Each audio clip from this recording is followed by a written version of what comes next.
1942లో ప్రారంభమైన సాయుధ రైతాంగ పోరాటం అనేటటువంటిది ప్రపంచ చరిత్రలో ఇప్పటికీ కూడా రష్యన్ యూనివర్సిటీలలో, ఫ్రాన్స్ యూనివర్సిటీలలో, అనేక యూనివర్సిటీలలో పాఠాలుగా చెప్పుకుంటారు. మన గడ్డకున్నటువంటి పోరాట చరిత్ర అటువంటిదని ఈ సందర్భంగా ఒక్కసారి మనందరం కూడా గుర్తు చేసుకోవాలి. అయితే ఆ పోరాట పటిమ ఎట్లా వచ్చింది అనంటే, ఇవాళ భారతీయ జనతా పార్టీ చెప్తున్నట్టు కేవలం హిందువులలోనే ఉంది, ముస్లిం రాజుకు వ్యతిరేకంగా పోరాటం చేసిండ్రు అనే పిచ్చి పిచ్చి మాటలు చెప్పడం కాదు. నిజం జరిగింది ఏంది అనేటటువంటి అంశాన్ని మనం గమనించుకోవాలి.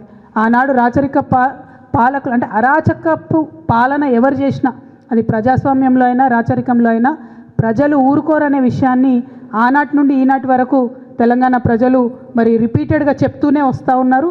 అందులో ప్రత్యేకించి మనం ఎగ్జాంపుల్ చెప్పుకుంటే మగ్దూమ్ మొహియుద్దీన్ గారు కావచ్చు, షోయబుల్లా ఖాన్ గారు కావచ్చు, వారంతా కూడా ఆనాడు పోరాటం చేసిండ్రు. మరి ఆ విషయాలన్నింటినీ కూడా ఇవాళ కాంగ్రెస్ ప్రభుత్వం విస్మరిస్తుంది, భారతీయ జనతా పార్టీ విస్మరిస్తుంది. కేవలం హిందూ ముస్లిం కొట్లాటగా ఆనాటి ఆ పోరాటాన్ని చూపించే ప్రయత్నం చేస్తున్నారు. ఇది మనందరం కూడా వ్యతిరేకించాలి. అది హిందూ ముస్లిం పోరాటం కాదు, అరాచకపు పాలనకు, దొరల భూస్వాముల యొక్క ఆగడాలకు, సామాన్య ప్రజల పోరాటానికి మధ్యలో జరిగినటువంటి సంఘటన ఒక విప్లవం తప్పితే అది మతతత్వ ఘర్షణ కాదన్న విషయాన్ని మనం గమనించుకోవాలి.